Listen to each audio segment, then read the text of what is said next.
नमस्कार मंडळी, आज आपण आलो आहोत सोलापूर रोड येथील व्हेज हॉटेल वीणा हॉटेल. तर इथे व्हेज सर्व मिळते. खूप छान हॉटेल आहे. बाहेर बरीच गर्दी असते. येथे स्वच्छता, टापटीपणा खूप छान आहे.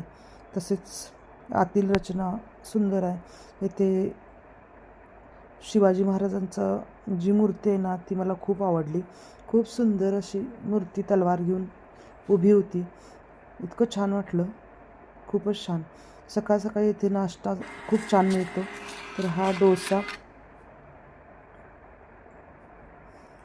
डोसा खूप मोठा होता आणि तो अशा पद्धतीने कापल्यावर त्यात भाजी होती बटाट्याची आणि सुंदरच चवीला लागत होता हा डोसा. तसेच इथे गोड शिरा इतका सुंदर होता. व्हिडिओ आवडला असेल तर व्हिडिओला लाईक करा, नवीन असाल तर सबस्क्राईब करा. धन्यवाद.